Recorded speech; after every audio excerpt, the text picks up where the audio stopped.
listen for a little bit to make sure it's on.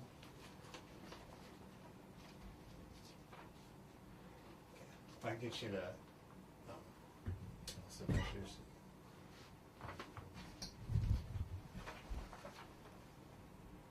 Where do you want me to look? Okay. Yeah, just talk to me normally. And can I get you to tell me your name, where you live, and what you do? I'm James Howard Gray. I'm a physician, and I live in Dallas. Okay. Where were you born? I was born in Kaufman, Texas. And did you grow up there, or did you?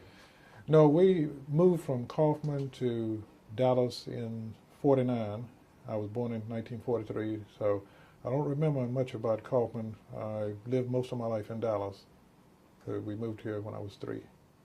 And where have you lived outside Dallas? Did you go to school elsewhere? Or? I went to North Texas State in Denton in the early 60s. Went to medical school in San Antonio, then went into the Army, was stationed at Walter Reed for 3 years, and then went to Baltimore where I did my residency at Johns Hopkins. And then we came back to Dallas. And so what all kinds of medicine do you do? I'm an ophthalmologist. I did my medical training at San Antonio and did an internship in internal medicine there at Barrow County Hospital.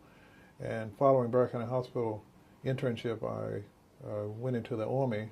At that time, we still had the draft, and I had a military deferment while in medical school. So at the completion of my medical school training, I was obligated to go into the Army. And I was stationed at Walter Reed along with my wife from 72 to 75. And while in the Army, I was General Medical Officer at Walter Reed and had some coverage at the Pentagon. There's an emergency room at the Pentagon that I covered. And for 1 year there, I was in charge of the emergency room at Walter Reed. And after that, I went to my residency at Johns Hopkins, and from 75 to 78, I was in Baltimore, Maryland, at the Wilmer Eye Hospital. Did I hear correctly that you told a story about 9/11 when you gave your commencement speech, or was that? No, I didn't give a story about 9/11.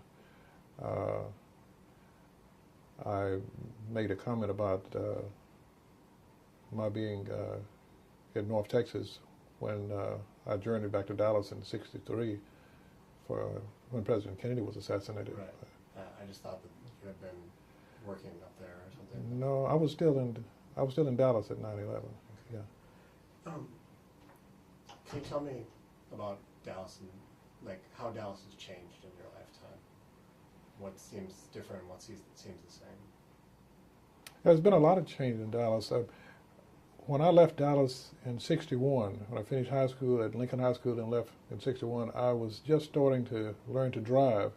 And so there were large parts of Dallas that I hadn't really traveled over.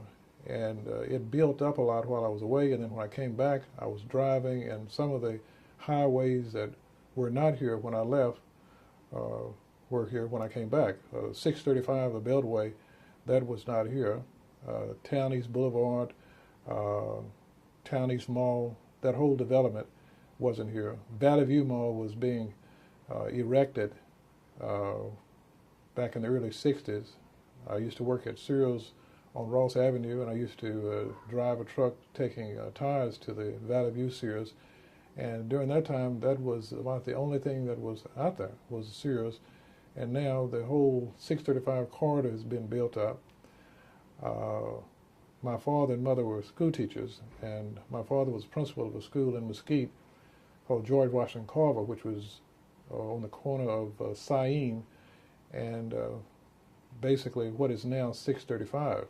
But in those days, it was no 635, so you take Sain all the way in from Dallas to Mesquite. And now where the school used to be is IHOP at that same location. Not only Dallas has been built up, but all the surrounding areas have changed. Mesquite was like a sort of a forming community back in the 50s and 60s. Now it's metropolitan. It only had one high school. And the only thing that you could see going down Sain to Mesquite from Dallas was a Mesquite rodeo. That has stayed the same. Now Mesquite is a booming metropolitan area. back in the 50s and 60s, the flying red horse you could see coming from South Texas, coming into Dallas. The skyscrapers were not so overpowering, such that you could not see the Magnolia Building and the Flying Red Horse. When I came back, most of the skyscrapers had pretty much surrounded the Flying Red Horse, so you really had to stir and search to find it.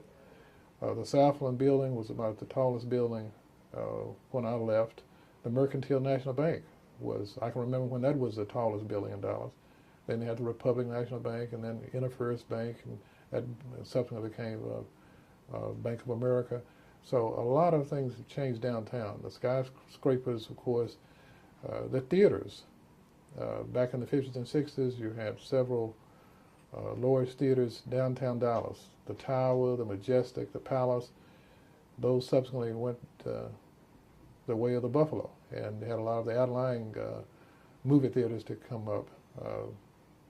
The Metroplex, where you had more than one screen. So all of that is new.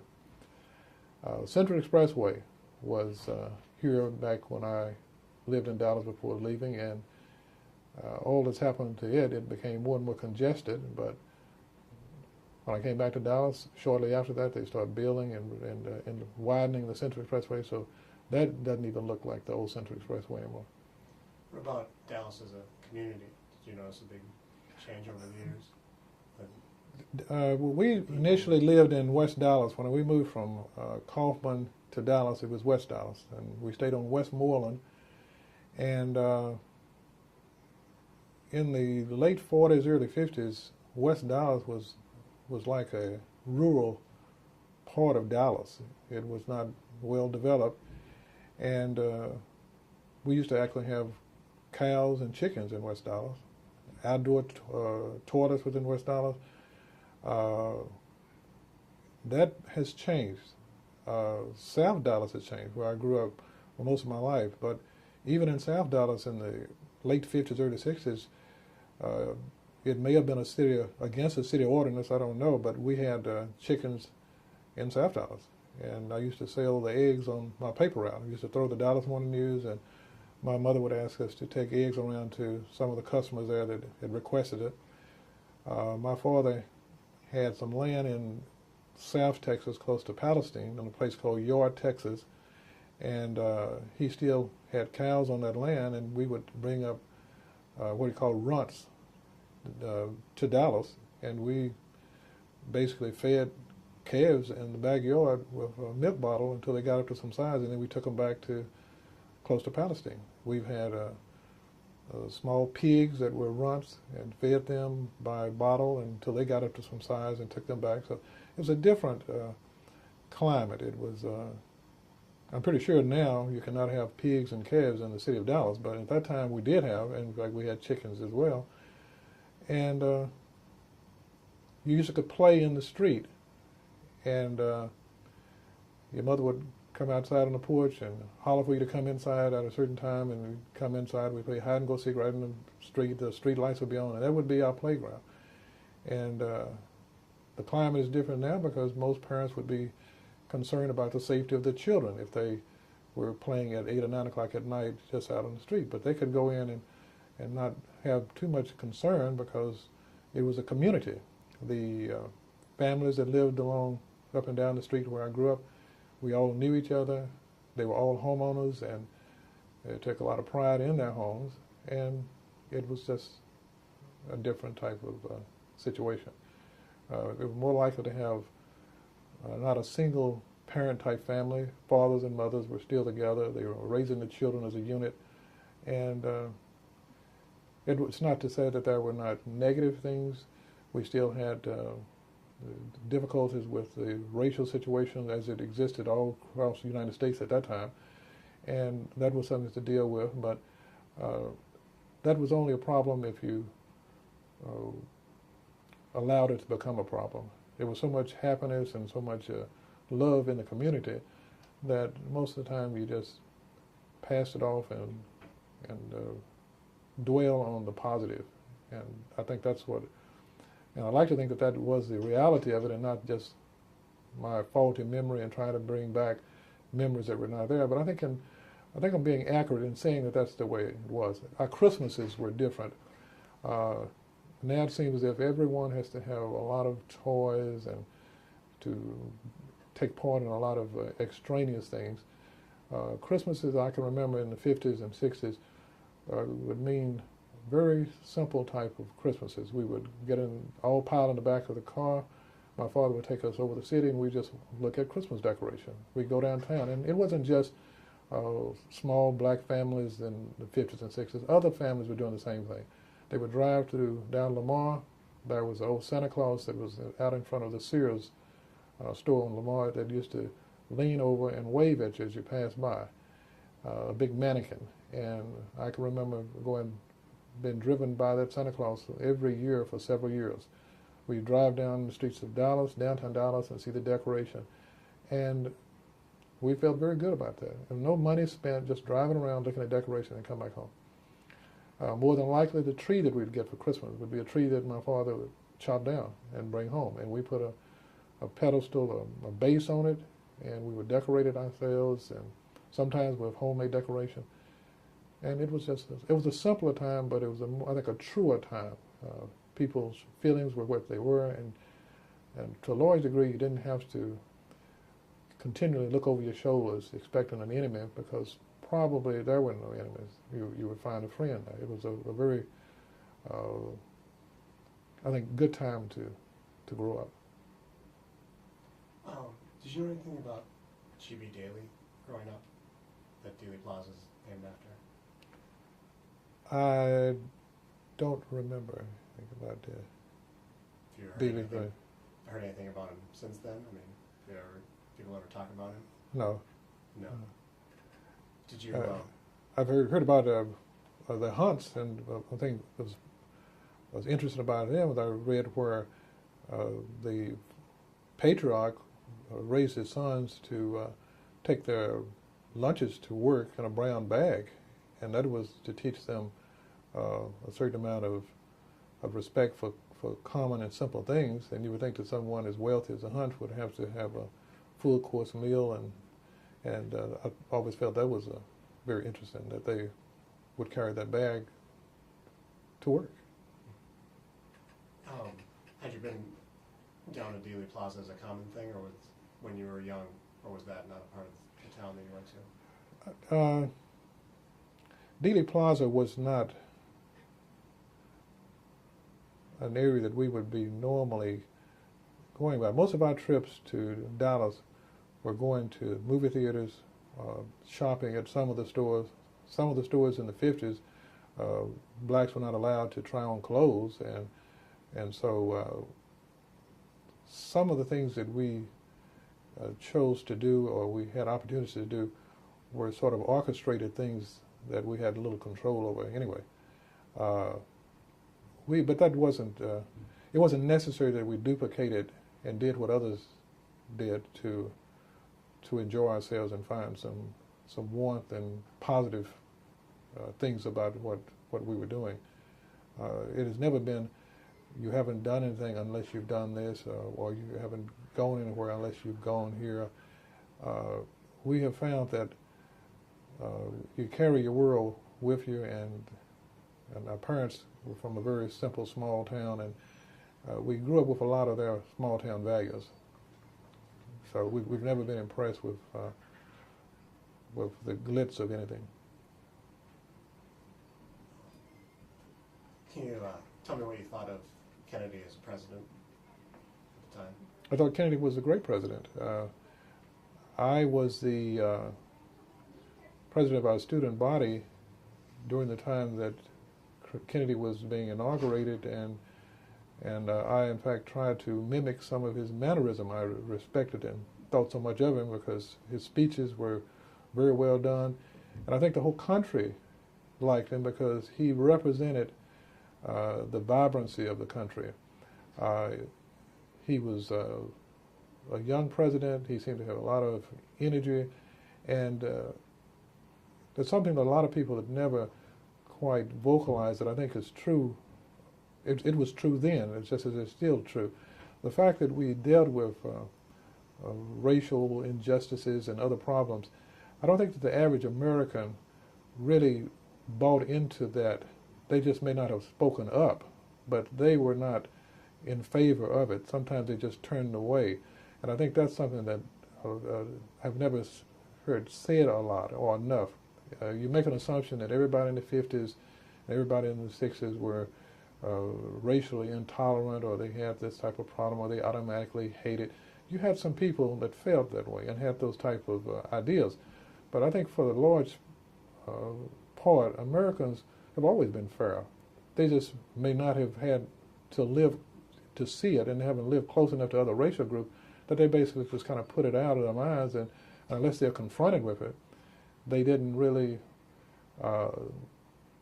be bothered with it, so to speak.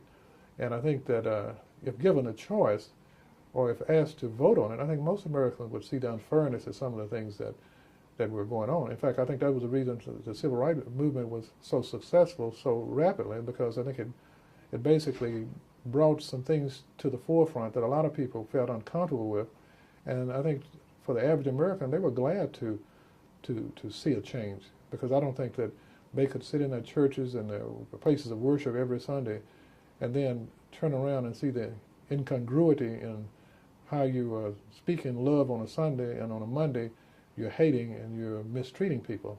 That's something that either your religion is in fault, or what you're doing is in fault. And I think Americans have always tried to be a caring society. And I think what you would see sometimes of the people who were the most vocal and outspoken may have been your haters, but I've never felt that the average American was a hater anyway.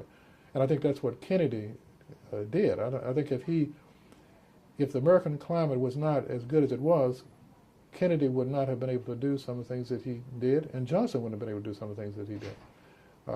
They were able to change, a lot of people say the way he changed the conscience of America. The conscience was always there. All they did was just basically tweak it a little so that they made you become as good as you could become. And I think that's what was good. We always were good people. They just asked more of you. They asked you to be a good person, not just talk it, but to walk it.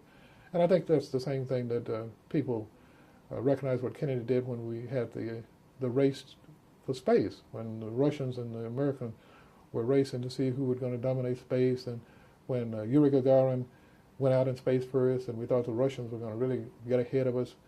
He asked all Americans to, lock arms, and we were going to beat the Russians. In the Cold War, Americans were standing shoulder to shoulder. We weren't going to let that happen. We had a fear that the Soviet Union was going to bomb everybody and kill everybody. It was their promise to dominate us. Khrushchev had said in the UN that he was going to destroy Americans, and we took that to heart. And I think most Americans, whether it be black, white, Hispanic, Asian, whatever, we knew that the bomb wasn't going to be uniquely for Anglos. It was going to be for everybody, and we reported it everybody. So I think that is what Kennedy was about. And I think that's why a lot of people mourn him so, regardless of the party.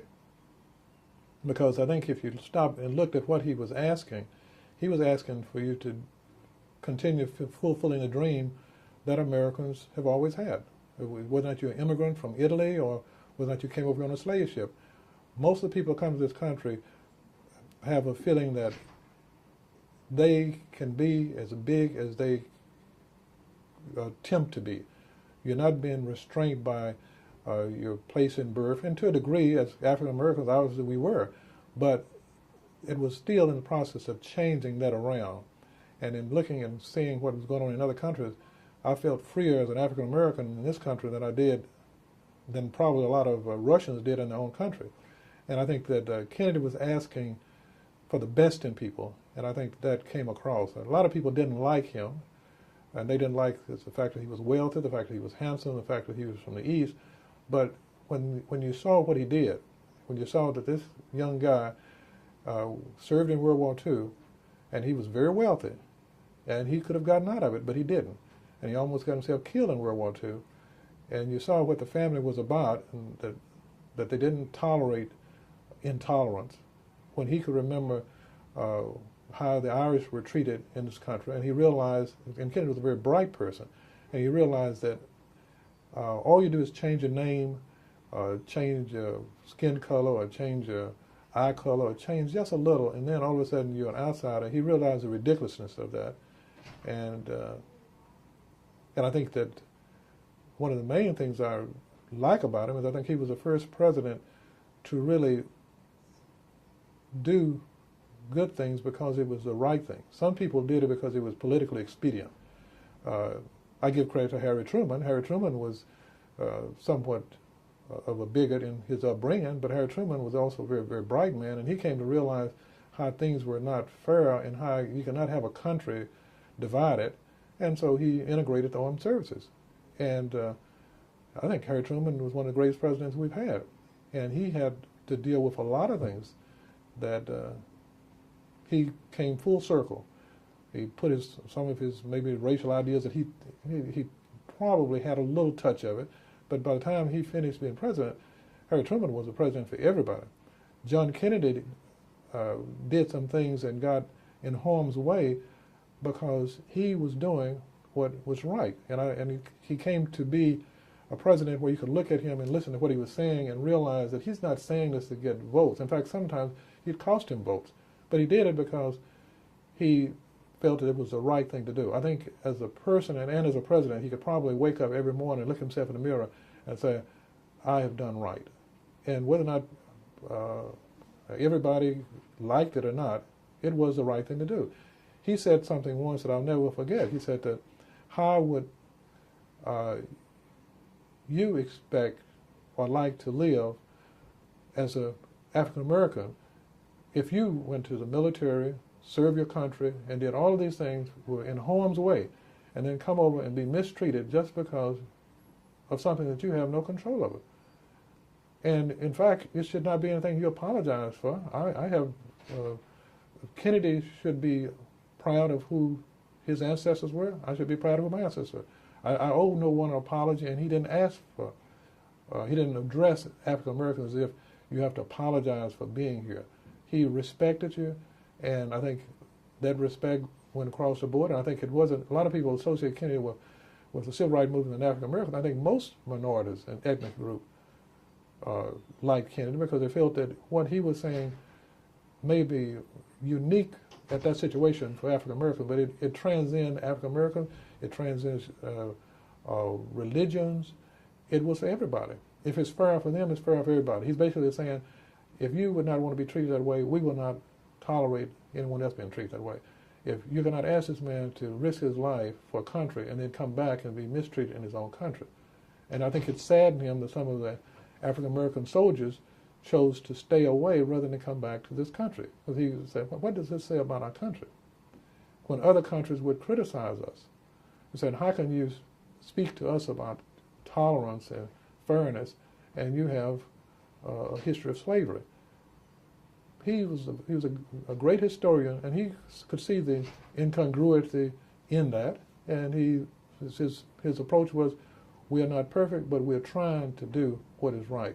And I think other countries saw, and in fact, we're still a work in progress even now as a country. We're not perfect, but I have been in other countries and lived there and talked with other citizens. I lived in Iran for several months while I was at Johns Hopkins, and in talking to some of the Iranian students, it was their goal to be like America. Say, we want freedom like you have freedom. And that was 20 years ago. They were wanting freedom, 25 years ago. They were wanting freedom like we wanted. And I think that that's something that we as a country can be very proud of, because we have done more for human dignity and human rights, and we've only been around for a few hundred years. But yet we've done more to make other humans treat each other right probably in any other country. From Alexander the Great's days to the Egyptian days, it was always a war of domination, and it wasn't a lot of Martin Luther King's or President Kennedy trying to get people to live together and respect each other. It was the sword. If I can kill you and I can take your land, I kill you and take your land. And I feel very proud that this country has done what it has done in the few years that we've been here. So I think Kennedy represented that. I mean, people were glad to look at him as a president, and when sometimes his weaknesses or his imperfections came to the forefront, that's why people would look the other way, because they would say, no one is perfect. We want to look at him as the good things he did, because the good things he did far outweighed any little negative stuff that he had. He was not perfect, no one's perfect, but his heart was in the right place, and I would think nothing about going to war with somebody like that. I would want someone like that. If I was in a foxhole, and I would rather have a Kennedy in a foxhole than someone who I could turn around and they'd be out trying to save themselves, because everybody came away with the feeling that this man wasn't going to leave you. He was going to be there for you, and he showed that in World War II. He was, and as an African American in the '60s, and some of the things I was facing, Kennedy's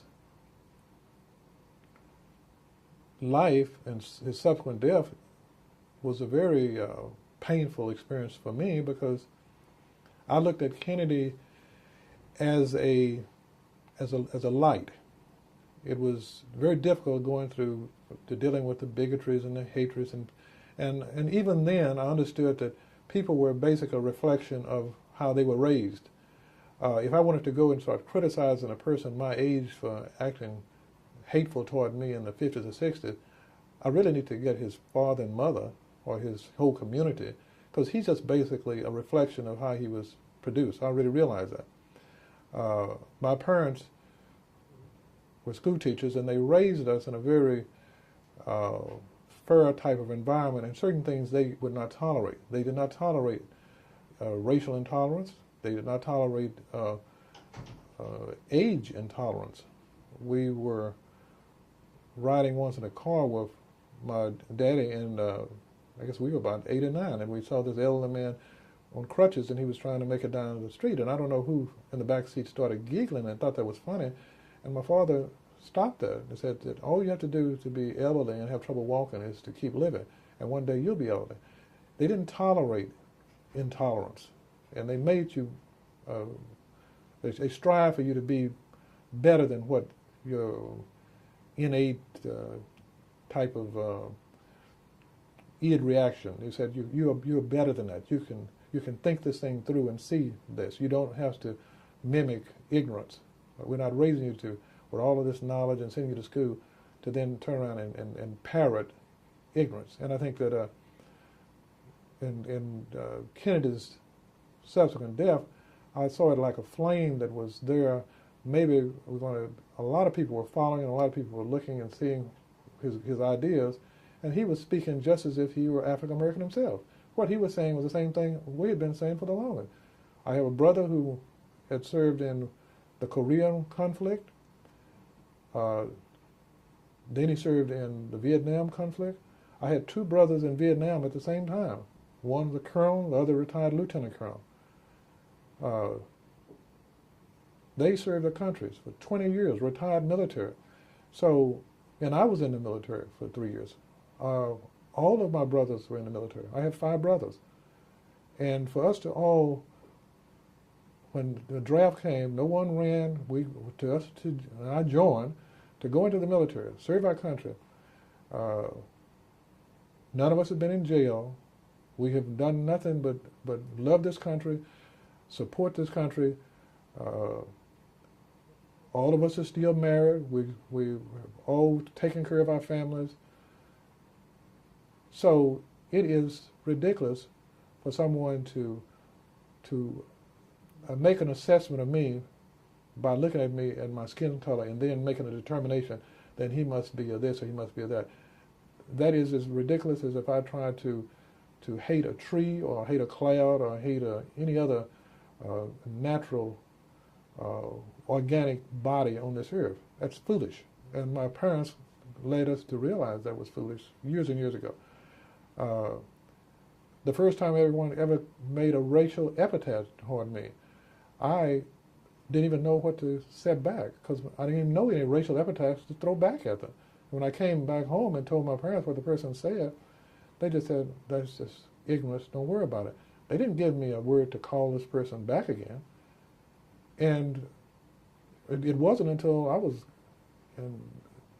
almost in high school about to go to college that I started learning some of the things that you can say back. All during the time I lived in my parents' home, that wasn't ever said. I mean, you could not call anyone out of that name or make little of their race. That's crazy. I said, this person didn't ask you your permission to exist. He has a right to exist like you have a right to exist. This is crazy. This is foolish. That's, like I said, it's like hating a tree or hating a cloud or hating water or hating the grass. It is that it is. They have a right to exist. You have a right to exist. You respect them. They respect you. And that's how we were raised.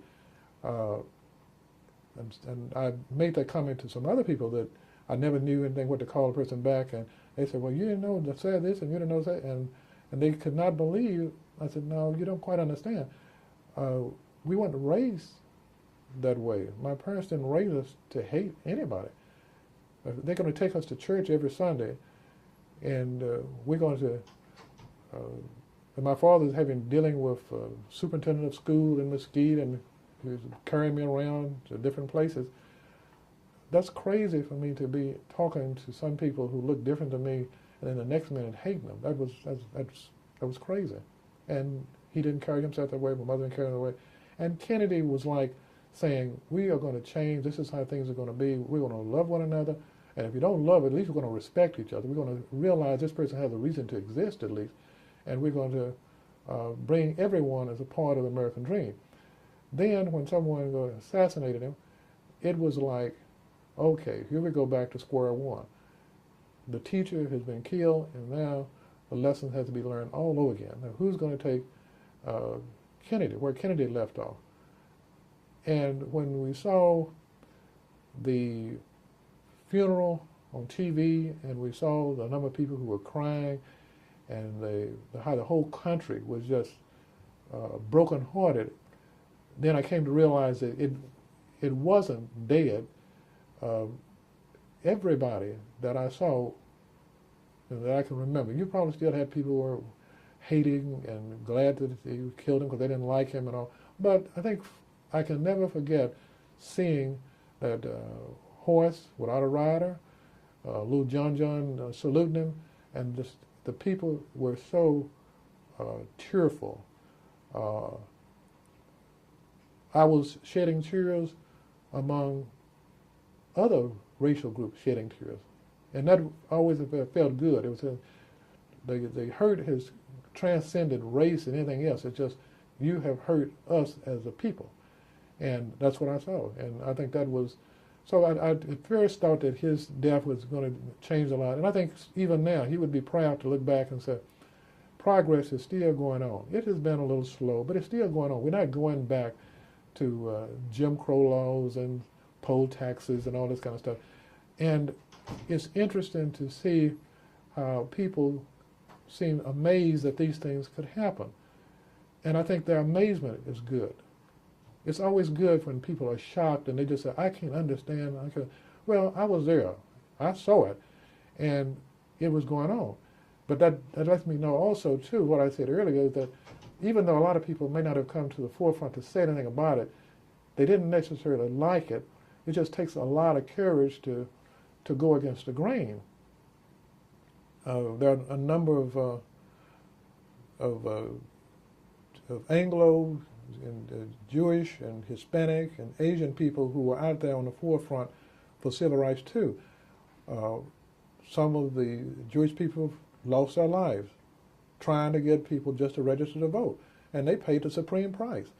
So it is ludicrous for anyone to try to not accept and understand that everybody had a place in this. Some of the same laws were passed that were thought for African Americans. Those laws have now been applied to everyone who is disenfranchised or who have been mistreated, whether it's gays. It's taken a long time for these laws to be changed, but it's there. Was it not as a working force and how women are treated? That's been positive. Those same civil rights and human rights type of actions have come to protect everyone. And all you have to do to be in a position of weakness is to have the misfortune of developing a mental illness. And some of the laws may even help you. Wealth is no protection against being mentally ill. So if a person is mentally ill and he develops a homeless type situation, some of the same laws that were there initially back in the 50s and 60s that tried to help African Americans, they may help someone Anglo. So no one is putting you in jail, no one's mistreating you. You have to treat with respect. Because the thing, all is said and done, it never was about race. It was always just about respect. It was about, like Kennedy said, put yourself in that person's shoes. And if you would not like to be treated that way, why do you assume someone else would be treated that way? When I have visited a number of countries, I've been in China, in Singapore, in Rome, and Germany several times, and Iran. Iran was the most un-Western country I've ever lived in. And I found it very little different. When you got down right to the bottom of it, it was still the same thing. People were wanting to be treated with respect. They wanted to have a certain amount of decency. They loved their family. The Iranian families love each other just as much as the American families did. I went on picnics with families in Iran. I have eaten with them in their homes. I have hugged them. They have hugged me when it was time for me to leave the country. And I came to realize that it's really not any difference at all. You love your family, I love my family. You love your country, I love my country. You want the freedom that we may have in this country, and you sometimes are amazed that we cannot appreciate our own freedom. You would give anything to have the type of freedom. And you sometimes may seem resentful that we seem to take it for granted. And I realize that. And living in that country for a few months, I realized how some of the resentment was that how can you people not appreciate what you have? And I think a lot of Americans would do well to live in, say, a third world country and understand just what they have here. Some things we take for granted, running water, your trash being picked up without having to pay someone a bribe to get your trash picked up, to attach a gas line to your stove every day before you can cook breakfast. A canister of gas has to be attached before you can do that. All of those things, I think we take for granted. And I just think my parents raised my sisters and brothers and I in such a way that we were never too far from a rural type way of looking at things anyway, and so I think we came to appreciate everything. I remember a little black and white TV, and now we have a large screen color TV. But I can still remember that there was once a black and white TV that I used to look at and would be enthralled at, and it didn't have to be everything for me to see the wonder in it and to see the joyfulness in it, and I think that's what they gave me. Can you tell me about November 22nd, 1963, what you did on that day? Yeah, that was, I was living in Denton. I was a junior. I was going to University of North Texas. It was then called North Texas State University. And my roommate and I, O.C. Hammond is my roommate, we went in his car and came back to Dallas. He's from Dallas as well. And we came to take part in the Kennedy arrival in Dallas and the motorcade. So we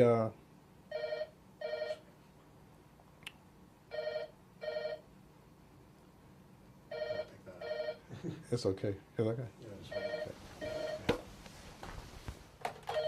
Yes. Jack, I'm being interviewed here on TV. Don't just ask Carol, because I had to interrupt this to answer the phone. Don't have anybody else to call. All right. So we drove to Dallas, and we parked on the Stemmons Freeway right off the shoulder, and we said we would just simply walk down to the front of the motorcade, and that way when it was finished, we could just get right back in the car and drive right back to Denton. Stemmons is, of course, 35 south, and that we did. We got out of, we parked the car on the grass on Stemmons, and then we just walked downtown Dallas. And we, when we arrived, there was already a number of people already alongside either side of the street. The schools had been let out to watch the motorcade, and everyone was very, very happy. It was like a carnival setting. I have read where people said that Dallas did this to Kennedy, and that Dallas is a city of hate and all. And I've always felt that that was so wrong, because the city, Dallas has a reputation for being conservative, but Dallas turned out for John Kennedy. And you didn't have any placards or signs talking about Kennedy go home. You had people just with smiles on their face, just like you were at the State Fair. We were blacks, white, Hispanics, everyone. We were smiling and happy, and it was just a bustling in the crowd because we were waiting for the motorcade to come through. On either side of the street, I can remember it being around noon. It was not, even though it was in November, it really wasn't that cold. It was probably just more like fall. No, I don't know exactly what the temperature was, but it wasn't uncomfortable at all. And I don't know if it was just because so many people all crowded together, but it was just a very pleasant. The temperature and the weather was nice. The motorcade was coming through a little faster than what I had anticipated. I thought it would be just kind of snaking through 2 or 3 miles per hour. It was going faster than that. So you found your spot, and you kind of held onto that spot. If you could look between people's shoulders, you did that. We got it. My roommate and I, we were actually out right on the curb, so we were able to see it. And they passed through at such a speed that we were thinking that the first limousine coming through was their limousine. It really wasn't. So when we finally saw them, I saw Jackie was waving on either side. I saw President Kennedy waving, and it was probably no more than 2 or 3 seconds, and they were gone. And so then we started, we waited until all the other cars had gone through, and then we started walking toward our car, which was back on Stemmons. We had come downtown to see it, and then we started walking in the same direction that they were going. We got about, a block and a half, 2 blocks down the street, and it was a milk truck. A guy in a milk truck that had the open doors there, and he was saying that we heard, and by that time we heard just a lot of commotion, and at first we thought it was just the people down further had just been a little more exuberant than we had. And that was my first thing, because I knew they were making a lot more noise, and then we saw people running, and so we started running, and so the guy in the milk truck said that there's some shooting, that somebody was shooting. So then we just really took off running, and by the time we got to the school book depository, there were policemen who were encircling the school book depository. We had policemen with rifles were kind of going around it. So I thought people were joking until I saw that the policemen were there, and I realized that everybody was running, and it was in pandemonium, and I realized from everything, I said, it's something that really did happen. But it wasn't until I just kind of kept it in the back of my mind, so, oh, this guy's joking and all, and maybe someone's playing a trick. But then when I got there and saw how everything was just, people were hollering and running, and then when I saw the policeman with the rifle, I said, they really did. Somebody was shooting here. I didn't know that they shot the president. All I knew was that somebody had shot, because it's for the person that said. When we got back into the car and turned the radio on and driving back to Denton, then we heard on the radio that the president had been shot, and he was been taken to Parkland, and we, I think by the time we got to Denton, because I think by then we had known that the president had been mortally wounded, and so it was just a very depressing time, because I felt we lost the president. I kind of lost a hero, because Kennedy had always been like my hero and a champion, because I've always liked to be there for the underman, the underdog, and Kennedy was there for the underdog. He seems to have been the typical knight in shining armor. He was the typical American hero. I grew up with comic books and Superman and Batman, and I always knew that if there was a real live superhero, it would probably be Kennedy, because some of the stuff he did in World War II, and he's there for the underdog. He was there for the little guy. And when that happened, I said, goodness, this is, and I hated it, and I was in the back of my mind, knowing what Kennedy stood for, I was hoping that whatever happened had nothing to do with someone hurting him because of his racial stance and all, because I said, if we really have people hating him enough because of this and go and take his life just because he tried to do what's right. And then when we found out that there was Lee Harvey Oswald, and didn't seem to have anything to do with race or anything else, it had more to do with his political the communist views, then that made it at least a little less painful. And I think that if Kennedy had been alive, he probably would have said, well, at least this won't fragment the country any more than it is, because we already have a battle with the Soviet Union, and if this man has been brainwashed or whatever to hurt me and do this to me, at least this is something that he's brought into the country from somewhere else. This is not America. And even though later on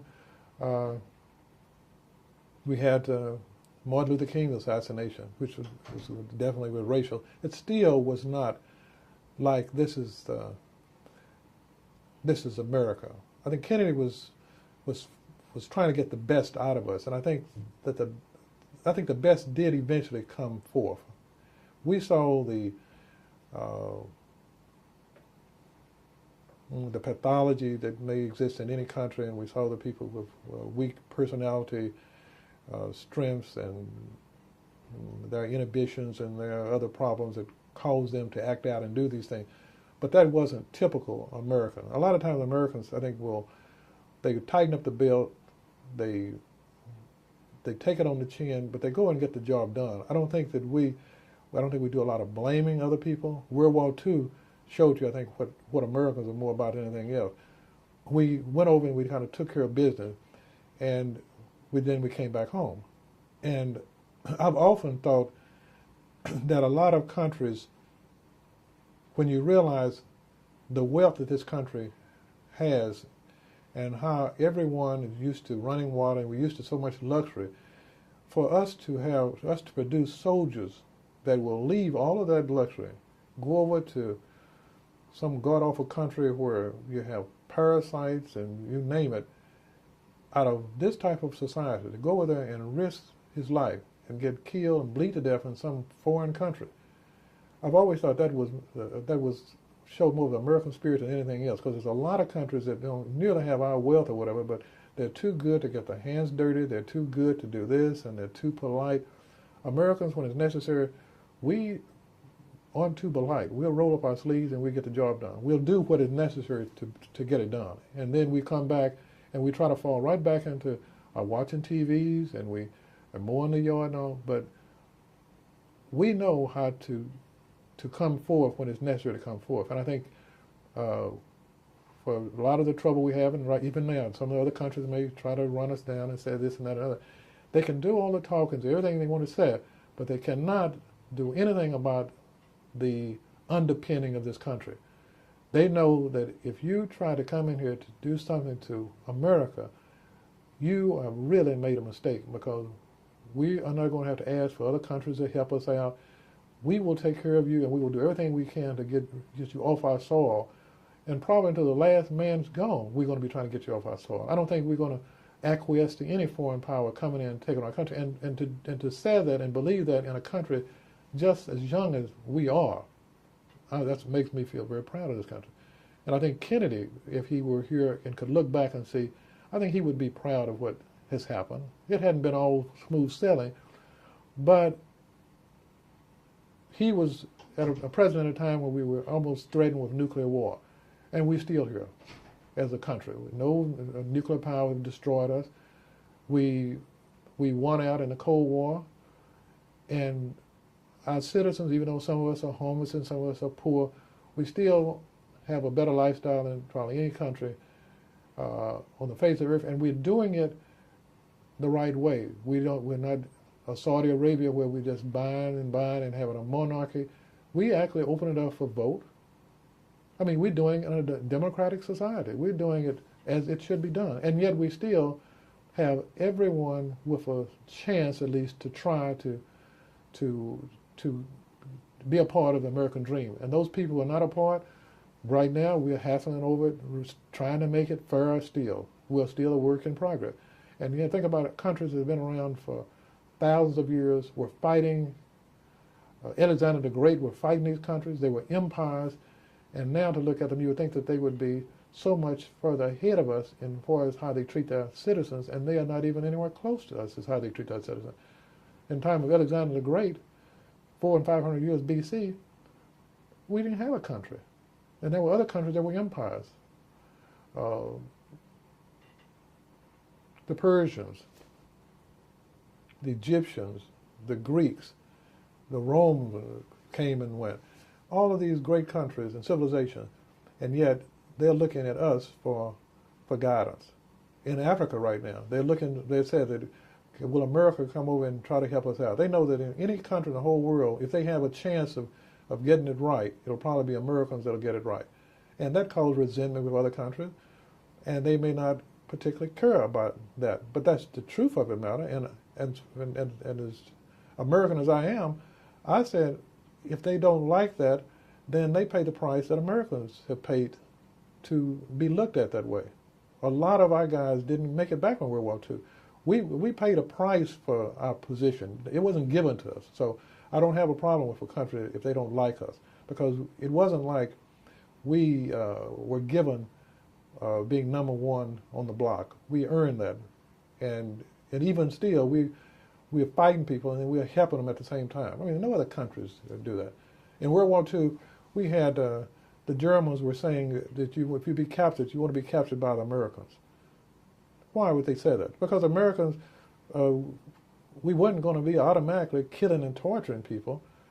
Some of the German soldiers admitted that they ate better as prisoners of war by Americans than they ate in their own army.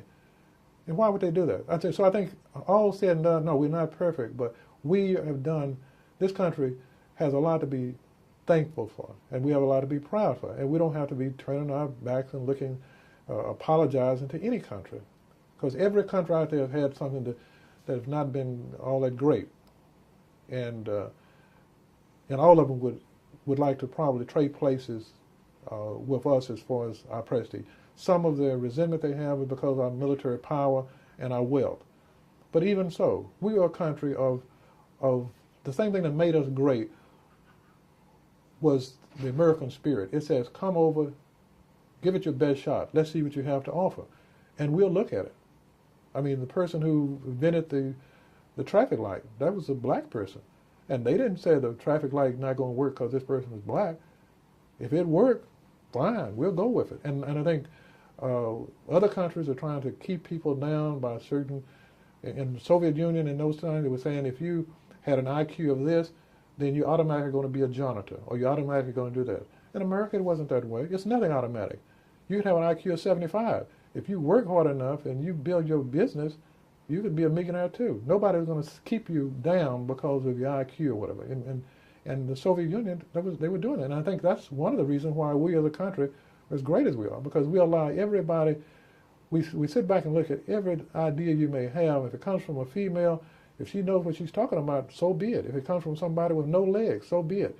Your idea is your idea. And we have, from the TV set, from telephones to airplanes to automobiles, you name it, we have always been out there trying to build a better mousetrap. And if other countries were so busy trying to keep each other down or squabbling with each other. We had our squabble in the Civil War. That was our biggest squabble, and it's over. That was our squabble, and it's over. We left it alone. Other countries are the size of Texas, and they'd be fighting on and on and on and on for hundreds and hundreds of years. We fight, we finish, and then we go on about what this country is. Because I think we all have a very deep and abiding faith in the country. We don't want this country to be divided up. We wanted it the United States. That's something that said we may board Oklahoma, and we don't want them to beat us in football, but they are Americans, and that is something that I think a lot of countries would look at each other in the way that we look at each other. I think there would have been more competition. I'm obviously very pro-American, but that's the way I feel. You mentioned how some people wanted to blame Dallas for what happened. I've heard from other people they encountered a lot of negative feelings from people about Dallas. What do you think helped to improve Dallas's image or make people feel better about Dallas again? Was it just time, or were there specific things that? Because the interesting thing about Dallas is that, I mean, this may sound typical Texan, and if it does, it just does. But to be frank with you, I don't think Dallas cared. Dallas knew they did not kill President Kennedy, and didn't know that Lee Harvey Oswald wasn't here. Dallas was out so busy building itself and working to get ahead that it just basically kind of let that float right over it. And I think most Texans are mavericks, and I think Dallasites are more maverick than anybody. I mean, you have had some interesting characters that come out of Dallas, and I don't really think that you had a lot of people anguishing over the fact that someone in New York or Philadelphia may think Dallas did this and Dallas did that. When I lived on the East Coast and someone would come up and make that comment, I would tell them very quickly, I said, Dallas didn't have anything to do with President Kennedy's assassination. There have been studies that show that Lee Harvey Oswald and people who were behind him or whatever, this was going on elsewhere. At one time, Fort Worth was going to be a site where he maybe would have assassinated him, and if that happened in Fort Worth, he wouldn't have anything to do with Fort Worth either. He wasn't out of Dallas or Fort Worth to do this. He was just a person that came here. Kennedy just happened to be killed in Dallas. Had nothing to do with Dallas. And even though in those days you had the John Birch Society, there was kind of a power here. You had a lot of right-wing people here that still didn't. It was a limit to how far Dallas would allow certain things to go. I think underneath Dallas's conservative image, it's always been a limit. Like some areas, for in the Deep South, you have seen some things, and the police look the other way, and everybody looked the other way. To a degree, in Dallas, some people have said that the police have been allowed to do something back in the 40s and 50s, and they kind of just got a slap on the hands. And there have been some very famous cases where the police may have overstepped their bound, but it was a difference in that it was not acceptable. They kind of got outside the line, and most people, it offended most people's ideas of themselves. So they're saying, we're conservative and we do our own thing, but don't do that again. Whereas in parts of the Deep South, it was like it was condoned, it was winked at, and going on. I don't think the Dallas sites are inherently any different than anyone else. I think Dallas sites are proud, and I was once, when I was in Baltimore, a person made a comment about, was I going to go back to Dallas? And I said, sure, I'm going back to Dallas. And they were, I guess, of the opinion that because Dallas is in Texas and Baltimore is a little more liberal, and I would not be going back to my home state. And I asked them, have you ever been anywhere further west than Virginia? And they said, no. And I just smiled and told them, I said, you need to really travel the rest of this country. I said, there's a lot of United States on the other side of Virginia. All of the United States is not from Virginia to the Atlantic Ocean. And so go out and see Missouri, Oklahoma, New Mexico, Arizona, Texas, Colorado, all these places. And I told them, I have been to most of the states. So that's why I'm going to go back. I understood exactly what happened in Dallas, and I don't think Dallas had anything to apologize for. But I think that, to be honest with you, I think if one person, even if Lee Harvey Oswald had been born and raised in Dallas, and he did that like he did it, I don't think Dallassites would be apologetic or acting despondent about it. They just said, you got an idiot there. And that's about what they would say. So you got an idiot. They said, this guy's a fool. And they would have gone about their business. I don't think they would automatically. Dallassites are very proud, and they're not arrogant, but they're proud, and they are hardworking. They build the city, all of us, black, Hispanics, everything else. They like the city, and this is why you'll see a lot of signs here where a person says they'll have New York on it, and they'll have Dallassites will put a bumper sticker say, if you love New York, take Interstate 30. That's what they're saying. We like it here, and we're going to stay here. If you don't like it here, get out. And that's where they are. And so I don't think and I don't think Dallas ever owed anybody an apology, because that was it was a scapegoat. The same mentality that would cause you to be bigoted and hateful is the same type of mentality that causes people trying to wrap that around Dallas' neck as if it's Dallas's fault. Dallas had nothing to do with that. And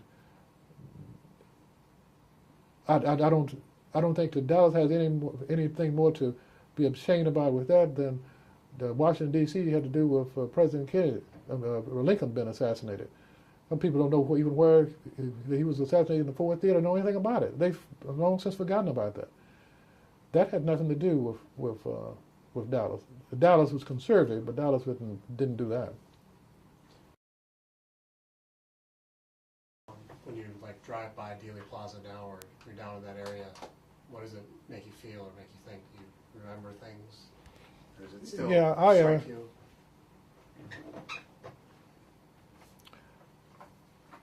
I have driven by Dealey Plaza several times. Sometimes I'm going downtown to go to the Reunion Arena, sometimes going to hit 35, and I'm already downtown. And it brings back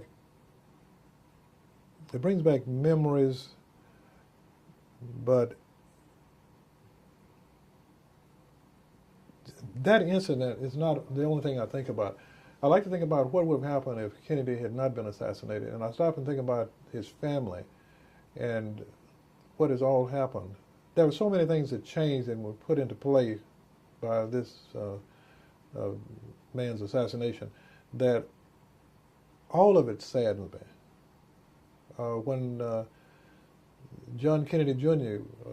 Was killed, and I started reflecting back on all of the tragedies that's occurred, and I don't really think that any of it is fair, like a lot of things in life are not fair, but it simply brings me to understand the complexities of life and how, despite your best efforts, sometimes things don't go right. And you can be a good person and things don't go right. So in that sense, it allows me to caution my children about stopping at red lights and don't speed, and because I realize that they are wonderful children, my daughter and son, but I can't protect them, and sometimes bad things happen to some of the best people. Now, here lately, you've seen the press about people writing about John Kennedy Jr., and they still saying negative things about, and that's very hurtful to me, because they haven't done anything criminal. It's not like they have killed anyone or done anything. These are things that they were wrestling around with in their own life, trying to survive just as everyone else. The fact that they were wealthy and the fact that they were in the limelight doesn't protect them from depression. It doesn't protect them from insecurities and a lot of other things. They were just dwelling and dealing with it the best way they can, and I just don't think it's fair. But I understand that too. We all want to, sometimes human nature, some of the darkest part, deep in the recesses of our own psyche, it's easy for us to congratulate and be happy for the person in Houston that wins the lottery. Our next door neighbor wins the lottery, then we have an attitude. It just, you find so much negative to say when it's that close to you. He didn't deserve the lottery, and then you come up with how many times he's he cuts his yard or he didn't cut his yard. Any little thing to be picky and to hurt. And that tells more about the person than it does about anybody else. So I think that a lot of stuff that's come out of his assassination, I think they have led their life with dignity. And I don't think that everything was necessary to be used to say anything negative about them, because the fact that they are in the limelight opens them up to scrutiny that other people wouldn't have to be scrutinized to that level. I think if you open up everyone's life and looked at it with a brush and pick and like the Kennedys have been looked at, you'll probably find a number of people that would rather not have everything disclosed. And I just think that the people who didn't like them or who felt challenged by their family or somehow or another insecure because of their success, they are the ones that they find it joyful to hurt them. I've always admired them. And I think they could be poor as Tom's turkey for what they stood for and what they said. I think those things are what will be written in history books. I don't even know how much the Kennedys are worth. And the people know that they're wealthy, but very few people can tell you how many millions of dollars they were worth. That's not what you read in the book. What you read about in Kennedy, when you read an encyclopedia about John Kennedy, are the things that he did that had nothing to do with money. It has nothing to do with him being Irish, his Catholicism, being a Catholic, none of that. It has to do with things that he basically did and changed for a positive. He made people become better people. And I think that's what, I like to look at his life and his whole family in that way, because I think that's what they have been about. I think that the Kennedys could have amassed more money and become a whole lot more financially stable if they had chosen to look the other way and have done what some other political families have done. They didn't do that. Ted Kennedy right now is up there trying to talk about the unfairness of the death penalty and how it relates to different ethnic groups. And it's something that is true. The statistics show that. You're more likely to be receive lethal injection by being a minority than if you are not a minority. And he said it should not be that way. It should stop it until it's fair. Most people realize that. And he's just saying what should be said. And I don't care if Ted Kennedy drinks too much or not drink too much. When he's not drinking too much, what he says is the truth. And it's like an old saying, the truth is true. We can have one person say the truth and 1,000,000 can tell a lie. But it doesn't change. It's still true. Truth will always win out. And eventually, I think people will come to see what he's been arguing for the longest, just as his brother. He has the courage to sit up and say what needs to be stated, and it's always lonely when you're doing something like that, especially when it's a lot easier for everyone to just kind of join the masses. It's like a movie once called Lonely or the Brave, and I think that's very true. Lonely or the Brave. If you come up and stand for something that is right, and if it is controversial, but if it's right and it goes against the grain, you are going to be a lonely person. Galileo found that out.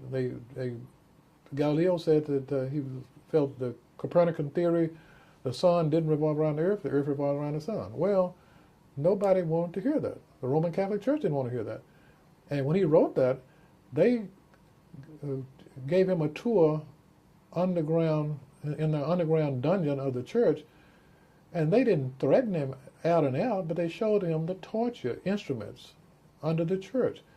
And after he saw the torture instrument, he came back up, and then he's had a change of heart, and he felt that some of his writings were not quite right, and the sun did in fact revolve around the earth.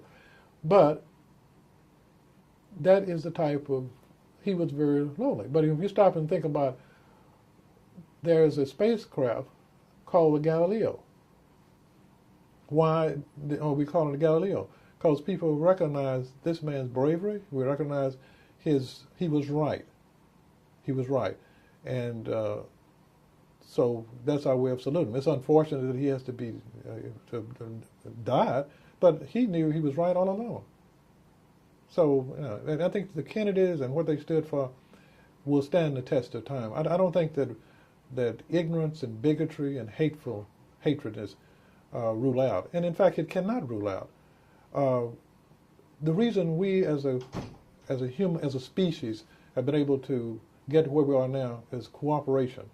If we were not able to communicate and cooperate with each other, we would have been extinct.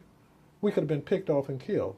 There was a time on Earth when we had only a few thousand humans on the whole Earth, a few thousand. Now we're in the billions.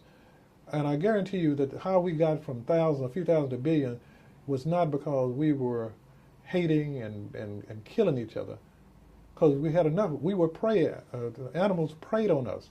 Big cats found us easy prey. We couldn't outrun them. If we couldn't get up a tree and get away from them, we were eaten. So we had to be clever than they were, and we had to communicate and work together. And I think the same thing goes on right now. If we do not understand that and we keep fighting and bickering over little stuff, we will find that we will be our worst enemies. We cannot survive that way. We have to work together, whether you like it or not. You have to respect each other, and so I think that what Kennedy stood for is still going on right now. I don't think there's anything he's ever said that won't be true 100 years from now, 200 years from now. It will still be true. Same thing Abraham Lincoln. Same thing he said. And why it has to be that way is because he's basically, in one sentence, he's saying he's put himself in your place, and he's challenged you to see it from that vantage point, and then see it from his vantage point. And when you think that, and you understand what's going on there, you'll see why it has to be that way. Because if you are going to say, I'm going to hate gay people, say, and then you happen to have a person or a relative or cousin or son or whatever who happens to be gay, then what have you basically said? If you hate them, you hate them. And you can say, well, I've always loved him. So right there you have an incongruent type way of rationalization. That won't work. You have to say, okay, if that's the case, then the other people may be just like my son or my nephew or whatever, and I can't hate them either. It's the same way about what I think is good about having all cultures to mingle and interact in a society, whether it be in university, whatever. I think that's very good, and it's wholesome because it basically allows you to dispel some of the preconceived notions that you may have. If you don't ever interact with someone of a different ethnic group, you will always assume that your bigotries and your hatreds are true. Well, if you go and you see a person who gets tired just like you, working on the job just like you, and he goes home to his wife, and he calls on the cellular telephone, and he does the same thing you do, or he loves his children, and you see him kiss him and hold his children, then it wouldn't take very long for you to realize that my ideas and my concepts are not accurate. And you can spend a lot of wasteful time trying to make something, to formulate it in your own mind, to make it just has to be this way. And of course that's foolish, because you always are going to, because it's not that way in the first place. It never has been that way. You're trying to take something that's not real and turn it into reality, and reality just keeps knocking on the door saying, here I am, here I am. So for you to accept it and really feel that that's the way it is for you to be insane, because that's the only way you can bring all of this together. You cannot stand in the rain and keep convincing yourself that you're dry. I mean, eventually the water will be high enough that you'll be not just in a puddle, you'll be in a river, floating down the river. And maybe at your last gasp of air, you'll be sticking your head up saying, it's not raining. Well, by that time, it's foolish and it doesn't matter anymore. And I think this is the way what's coming about now in our society is that way too. You'll have some people who will, the last statement will be segregation forever, or so and so and so and so. And that's well and good, but when you have people in our armed services who are all different ethnic groups, people who are on the Supreme Court, people who are in our Senate and our Congress and our schools, our school teachers and all, eventually you have to say, well, maybe I was wrong. And maybe it's because I have been looking at life from the wrong end of a telescope. Rather than seeing far away, I've turned the telescope around and I'm looking at just a little minuscule part of everything I'm looking at. And if you want to really see everything, go and visit other cultures. Throw the telescope away and visit and interact with as many people as you can, and you'll see that they all bleed like you bleed. They all cry when their loved ones die. They love their babies like you love your children. And then you say, okay, well, they wear a turban and I don't wear a turban. Well, back in the 50s and 40s, we wore hats. Now we don't hardly wear hats. So what? I mean, if that's going to change you, that's nothing. That's nothing. I feel that I know the stories have been told about what's happened and what Kennedy is supposed to have done this and supposed to have done that. And what's interesting to me is that all of that is always put in its proper perspective. In time, it's always forgotten. And it's like from Shakespeare, there's a statement in Julius Caesar, said the evil that men do live after them. The good is often interred in their bones. And he's saying it in a negative sense, but I think in a large way that's true. People want to dwell on the negative of stuff. If you go at Christmas time, and back in the 50s and 60s, you'd have some corner evangelists preaching at Christmas time, and they'll be saying how they had such a hard time, and they were adulterers, and they were drinkers, and they did this and they did that, and they have all type of people around them. But then the minute they said, but I saw the light and I have salvation, now I am doing that, and then people start peeling away. They start leaving. They don't want to hear good stuff. They want to hear all of the bad things that you've done. That's their nature. They want to gawk and say, okay, you are not as good as I am because you've done these things, and that makes them feel good. And I think it's healthy if you feel good, if you're able to see a person doing good things. So I think a lot of times the people are making negative things about the Kennedys and all. It's of course to sell books and to make money, but it also is, if you look maybe in their life, you will see not even a shadow of the Kennedys' life. It's not even a shadow. They have been so busy on the sidelines picking at life go by that they've allowed life to go by. And the Kennedys are busy leading and living life. That's what John Kennedy was about. He was, he wasn't going to stand on the sideline pointing fingers at different people. He was so busy trying to make a difference that he wasn't going to be just a spectator. And I think that if we can, as a people, kind of follow most of what he was trying to have us to do, and I go back to what I said initially, was basically to be as good a people as we can be. He wasn't going to settle. He's doing the same thing my parents did. My parents were not going to let you gravitate to the least common denominator. They were going to ask heroic things out of you. And in the 50s and 60s, I keep going back to that because that was the time with the comic book before TVs came out. Comic books were our heroes. We saw our heroes in comic books. Superman, Batman. They did good things. And that may sound corny, but they did do good things. And I think it's that corniness that allowed those guys to go over to World War II in harm's way like they were and do what they had to do. They were, if you were cynical and thinking that all life was bad and there's no good, they couldn't have done that. They couldn't have paid that type of price. But they went over there saying that good is the right way to do. And this is not right. This man's killing all these people, and we're going to be next, and they're not going to land on American soil, so we're going to stop it right now. And that's what happened. But and I don't think that what the Kennedys are about any different than that. All they want to do is just let, I think, everybody share in that.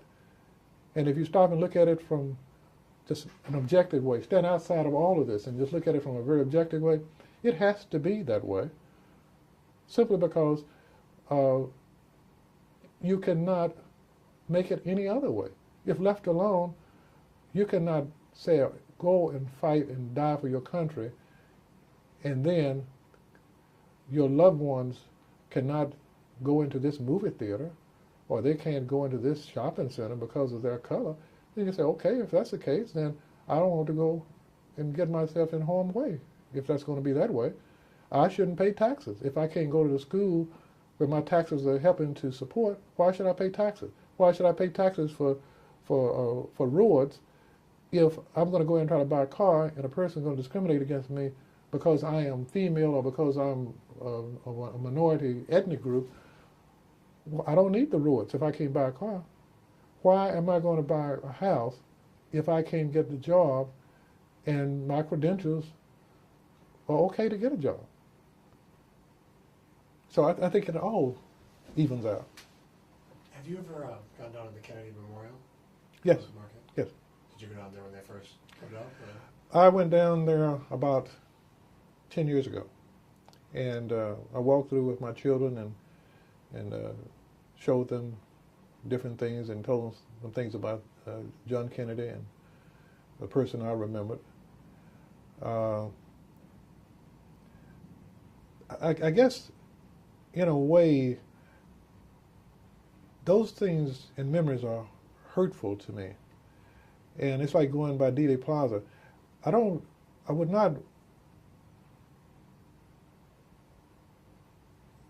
choose to remember hurtful things. I like to forget hurtful things. And it's like in talking to my brother sometime about Vietnam. I didn't go to Vietnam, but I have the two brothers that went there. You ever start talking about Vietnam to them, they don't talk very much about Vietnam. And I understand why. When I was at Walter Reed and seeing some of my young guys come back who were younger than I were with no legs and or paralyzed or one eye or no eyes, and these guys were like 19, and to realize they went over there and gotten themselves in this amount of hurt, I think the Kennedy Museum and all, I think people who were more likely to visit it and keep visiting are people who were not there, or who it's all just history, like they read in a book. Well, it's not history to me. I mean, I lived it. It's like my parents when they passed. I can't look at a picture of them without still feeling the hurt from them, because that is my own flesh and blood. I live with them. We enjoyed each other. They loved me. I loved them, and now they're gone. And the Kennedy assassination, I look at the same way. There was a lot. I was 18 years old, and Kennedy came on the scene. Well, he came on the scene as a congressman a little lot younger than that. But when he came out and was inaugurated, I was 18 years old, going off to college, and I was seeing a lot. Yes.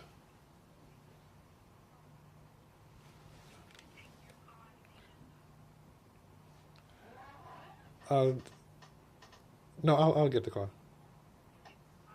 Yes.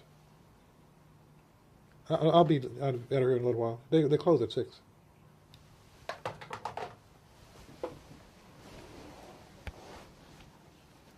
Okay, what were you?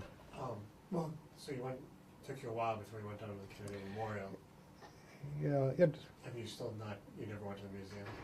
No, I went to the museum. You went to the museum. That's what I meant about 10 years ago.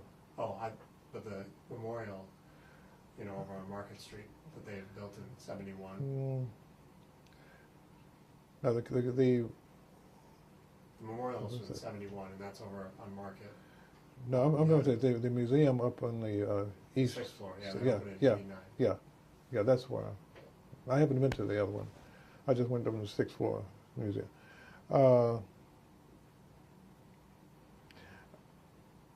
I don't know. I don't. Even when I'm looking in magazines that may show pictures of that, I pass the pictures. I just thumb through the pictures. I don't dwell it and try to look at them or spend any time on them, because it's like a wound that is healed over and just keep ripping the scab off to re-bleed and heal all over again. I'd rather I can't change it, and I don't want to. And especially now when I see the negative things being said, I just think the whole thing has been so unfair for so long that I just, I guess in a way it's like when my parents passed, and someone wanted to know whether or not to have an open casket or a closed casket, and I just chose to. Said my father was very proud. He probably would not want an open casket. He wants just to probably have just a closed casket, and remember him as he was. And I kind of think this is similar to what I'm saying about the Kennedy, the museum and the notoriety and all associated with that. It's good to know it's there and go through, but I don't know if I will ever go there year after year after year, and I don't think it's healthy for me to do that, knowing some of the things that I saw at that time. It's the same way that it's similar to when I go to Denton. When I was there in the 60s, African Americans weren't allowed to live on campus, and I stayed in the Blackwater town. I was walking 2 miles to the campus. And half of that way was on gravel road. So I used to walk holes in my shoes, and I then put cardboard in the holes because I didn't want to tell my parents that I needed new shoes. It didn't take long at all to walk a hole in shoes walking on gravel. There was a philosophy professor at North Texas that saw us walking in the snow, and he was over in Blackwater town to pick up his housekeeper, and he asked us where we were going, and I told him we were going to school, and he said, "Yeah, I have to go all the way to North Texas and this." He said, "Why don't you stay on campus?" So I told him, because we're not allowed to stay on campus. And so I could tell the expression on his face. He was immediately so angry. He just gritted his jaw like he's saying, "This is so stupid." He was just very angry. And he told us that we stayed in his housekeeper's back room. When he came to pick her up, he would pick us up too. And he took us over to his house where he dropped his housekeeper off. And then from there, he drove on to the campus. And he did that through the winters. Because he just couldn't see us walking in sleet and snow all up half sometimes to our knees almost, and we walk in the street. And now when I go to Denton, I very seldom go to Blackwater town or where the garage apartment is still there that I used to stay in. But it is very difficult for me to go and see that without and keep a dry eye, because I still remember dealing with that, and I feel sorry for who I was at the time when I had to deal with it, because I was just a teenager. I was just 18 years old. And now, as a grown man, as a doctor, and done a lot of things and been all over the world, I could deal with it a whole lot better, but I always salute myself as an 18-year-old for dealing with it, because that type of stuff could not nearly break me as a 30 or 40-year-old man, or even in my 20s. But as an 18-year-old, that's when it could break you, because you don't have a lot to base your courage on. I mean, it's just high school and throwing the papers, and that's it. And based on that and what your parents had to give you, I had to take that with me to face anything out there. And that was the first big deal. So when I faced it, it was like, I am not going to stop. And I had a lot of roommates to stop. They didn't want to deal with that. It was unfair then, like it's unfair now. But I don't know if it was possible for me not to continue, because to continue was to be the first stopping and to give up. And I knew enough about myself to say, once you stop and give up, it becomes easier and easier to rationalize, and you continue to find a reason to not do. And I said, if I'm not able to do this, it will be because they'll find my body somewhere, but I won't stop. And it was impossible for me to stop. And that's hurtful. It's hurtful to me to see stuff about the Kennedys and the assassination. It's hurtful to me the same way about that. Some memories are always there underneath the surface, and sometimes it's best if they stay beneath the surface. And because otherwise, I could dwell on some things that happened to the point where I'm not even functioning as well as I should be functioning, because I'm still living in something that's past. And I dealt with it, and I overcame it, and it was time to move on. And I think this is part of the strength of the Kennedy family. When they ask, well, how can they deal with so much anguish and so much catastrophe and still go on? Is because I think they deal with it and love their people who are gone, pass it, and then they go on about what the next thing. They can't dwell on it, otherwise they wouldn't be able to do anything. Were you living in Dallas at the time that Oliver Stone came here to do his film? No, I was. I think I was in D.C. or Maryland. Yeah. And I don't imagine you saw that film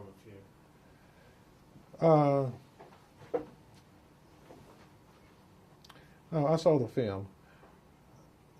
I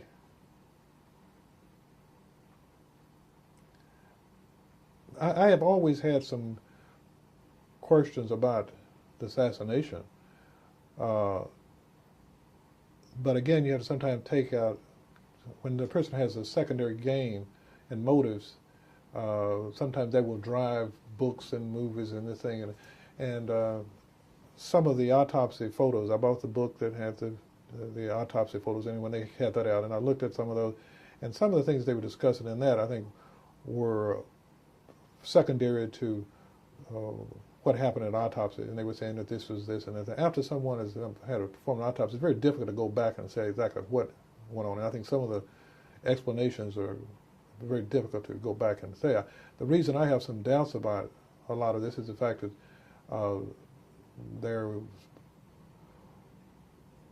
I'm not certain that Lee Harvey Oswald by himself could have accomplished quite as much as he did, and I'm not certain that a motive for it has ever been real straightforward. In fact, I think probably the Soviet Union may have more of an idea exactly what happened than anybody, because if he was an agent or whatever, or if he was not, it was to their advantage to find out who actually did.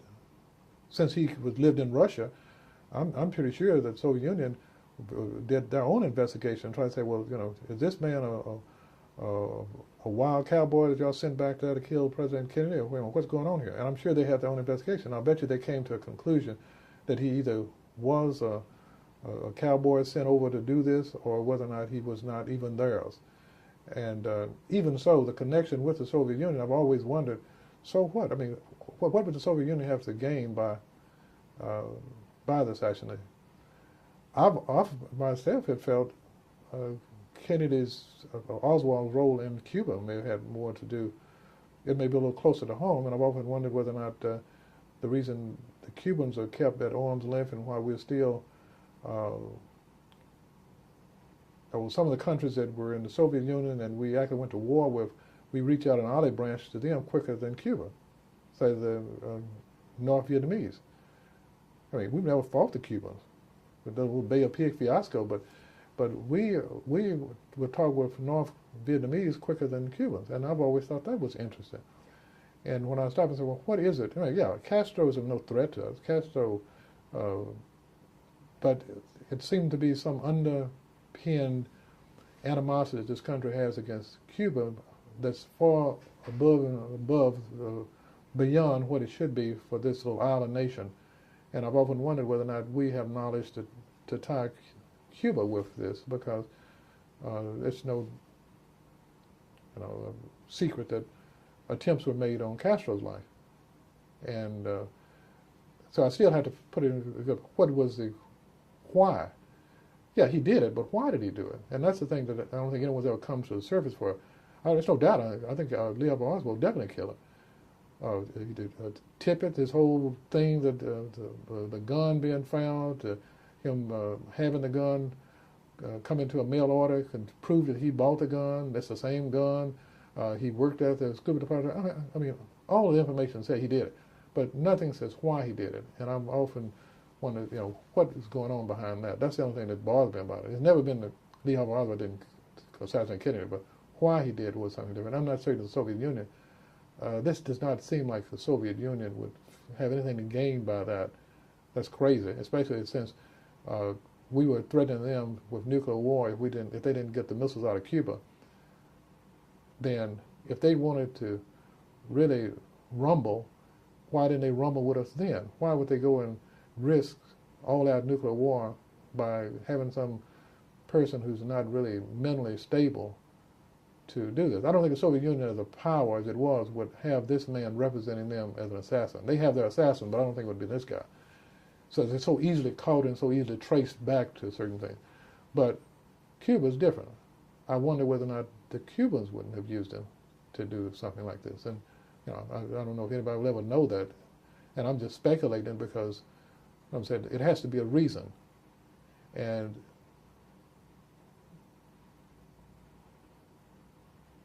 I've often wondered whether or not Lee Harvey Oswald's stay in Cuba had more to do with Kennedy's assassination than his stay in Russia, because we tried to kill Castro. But what do you think of the people like Stone who try to suggest that our own government or that Lyndon Johnson or those kinds of people are involved? We are mavericks in this state, but we're not crazy. And Lyndon Johnson Lyndon Johnson is very bright. Was a very bright man. Now he came across as back homey and country, but Lyndon Johnson's been a school teacher and he knew Senate very well. I don't think that Lyndon Johnson would even ascribe to that. I think Lyndon Johnson would have been president regardless of Kennedy's assassination. Eventually, Lyndon Johnson would have been president, and I don't think Lyndon Johnson. I think it's an insult to even suggest that he would do that. Lyndon Johnson is as pure blood Texan and as American as I am, and I don't think there's any American that would go and do something. Yeah, there are some Americans that might do it, but these are misguided, very disturbed Americans. I don't think Lyndon Johnson is misguided and disturbed. Lyndon Johnson has his own problem, but I don't think being a traitor was one of them. So you don't think the kind of people who would rise in government are the kind of people who could do something like that? I mean, the kind of people that would be effective leaders in the society couldn't resort to something like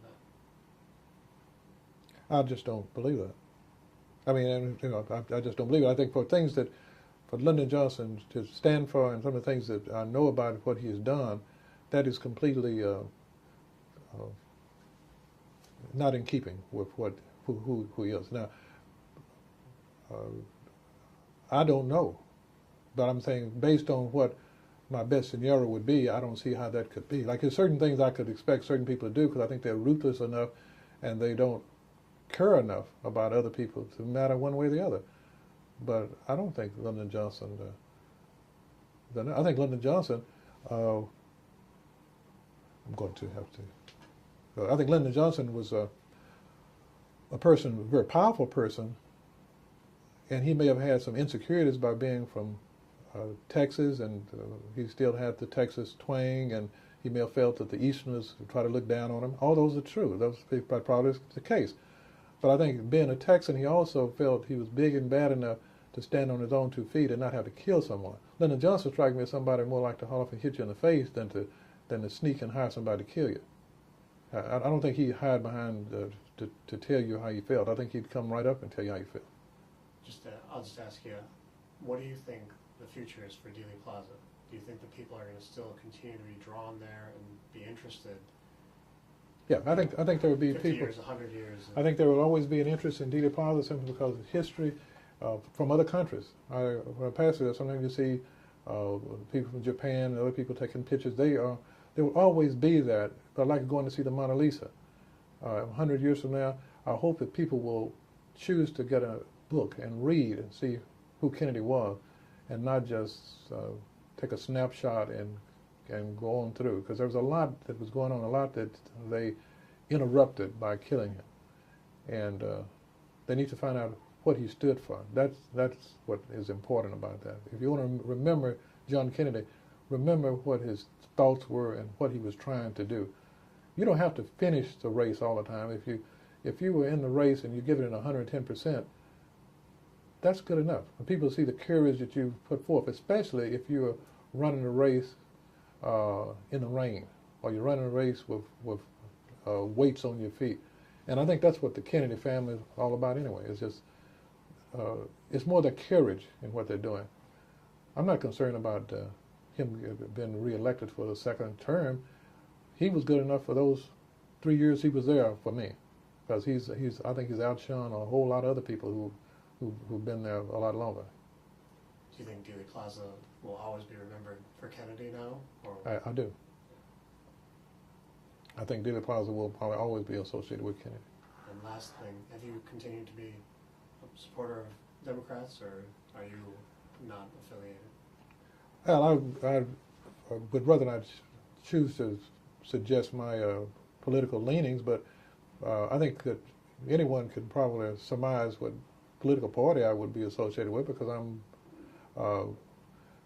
when Lyndon Johnson became president and pushed the civil rights movement, Texas was mainly Democrat. It became mainly Republican as a response to what he was trying to do. He was trying to make things fair, and a number of the people who left the Democratic Party went to Republican, and so why would I be in favor of someone whose party became a larger party simply because they didn't want others, or they felt uncomfortable with other people being included in Americans' pie, especially since every American was being drafted going off to lose their life. So it should be fair to everybody. And as far as I'm concerned, even though Lincoln is Republicans the party of Lincoln, here recently, I think if a person's going to be have a chance, and always you're going to look at the strength of something, you want to look at the weaknesses of it. Say if I were crippled, black, gay, female, who would include me in their party with open arms and say, it's okay, you have the right to anybody else? And I think everybody knows what party that would be. You don't have to be wealthy, you don't have to be Anglo, and you don't have to be on any country club. The Democrats are a party of the people, and I think that, so, and I've always, I've gotten a lot of mailings from the Republican Party because they assume that as a physician I would automatically be Republican. I'm not saying I'm Republican or Democrat, but I'm saying that's interesting, and I understand that. But I am a fair person, and I've lived in this country long enough to see enough to affiliate myself with a party that not would just help people that look like me, but for anybody. The party that I would be for would be a party that any person who needs a champion would not, this party would not step on your neck, but maybe reach down and pick you up and brush you off and give you at least a chance. And I think that speaks for itself, which party that is. Thank you. Mm-hmm. Get this off here.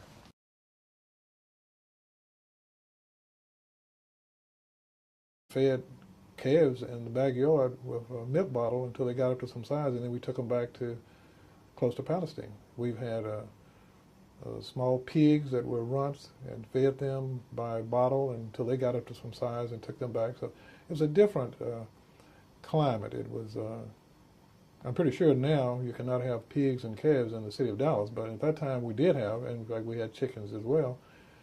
And you used to play in the street, and your mother would come outside on the porch and holler for you to come inside at a certain time, and we'd come inside, we'd play hide and go seek right in the street lights would be on, and that would be our playground. And the climate is different now because most parents would be concerned about the safety of their children if they were playing at 8 or 9 o'clock at night just out on the street. But they could go in and not have too much concern because it was a community.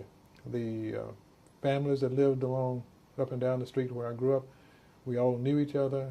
They were all homeowners, and they took a lot of pride in their homes, and it was just a different type of situation.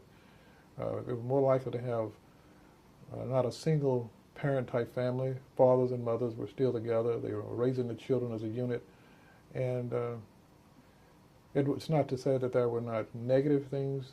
We still had difficulties with the racial situation as it existed all across the United States at that time, and that was something to deal with, but that was only a problem if you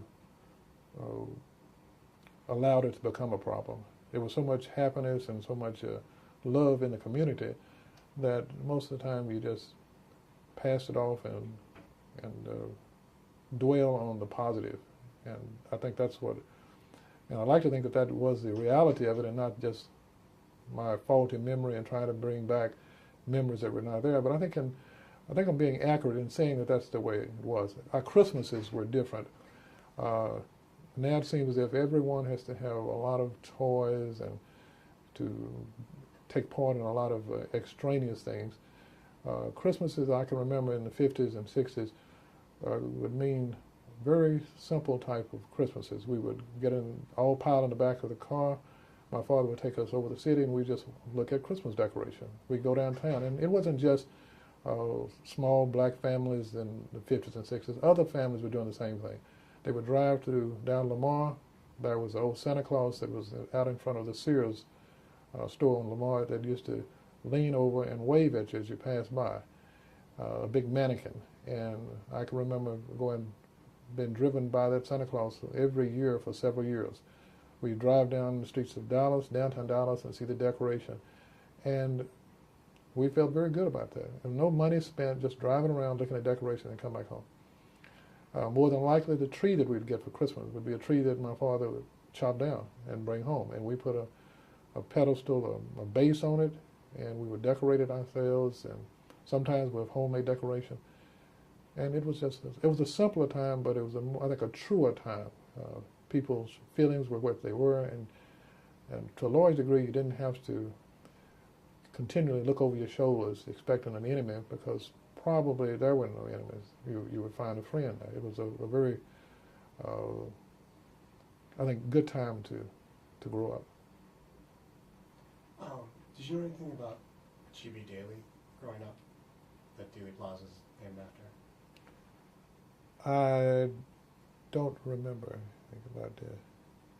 Have you heard anything about him since then? I mean, people ever talk about him? No. No. Did you? I've heard.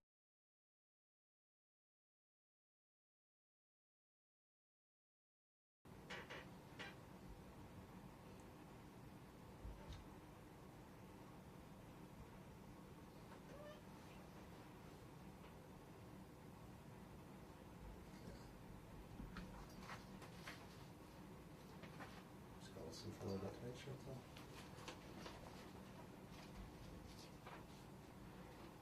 If I get you to some pictures.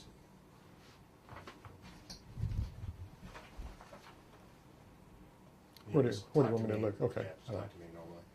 And can I get you to tell me your name, where you live, and what you do? I'm James Howard Gray. I'm a physician, and I live in Dallas. Okay. Where were you born? I was born in Kaufman, Texas. And did you grow up there, or did you?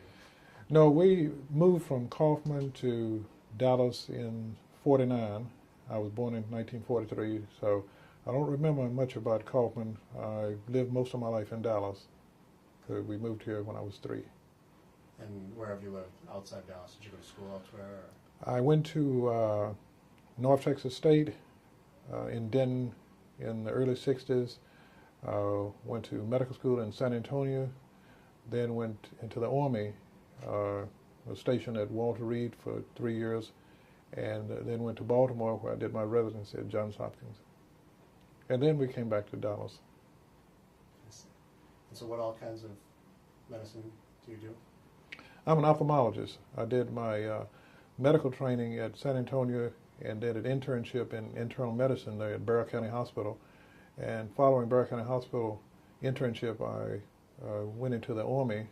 At that time, we still had to draft, and I had a military deferment while in medical school. So at the completion of my medical school training, I was obligated to go into the Army, and I was stationed at Walter Reed along with my wife from 72 to 75.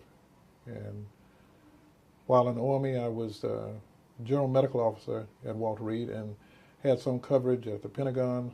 There's an emergency room at the Pentagon that I covered, and for 1 year there I was in charge of the emergency room at Walter Reed. And after that I went to my residency at Johns Hopkins, and from 75 to 78 I was in Baltimore, Maryland at the Wilma Eye Hospital. Did I hear correctly that you told a story about 9/11 when you gave your commencement speech, or was that? No, I didn't give a story about 9/11. I made a comment about my being in North Texas when I journeyed back to Dallas in '63 for when President Kennedy was assassinated. Right. I just thought that you had been working up there or something. No, I was still in Dallas at 9/11. Yeah. Can you tell me about Dallas and like how Dallas has changed in your lifetime? What seems different and what seems the same? There's been a lot of change in Dallas. When I left Dallas in '61, when I finished high school at Lincoln High School and left in '61, I was just starting to learn to drive. And so there were large parts of Dallas that I hadn't really traveled over. And it built up a lot while I was away. And then when I came back, I was driving, and some of the highways that were not here when I left were here when I came back. 635, the Beltway, that was not here. Town East Boulevard, Town East Mall, that whole development wasn't here. Valley View Mall was being fooled with.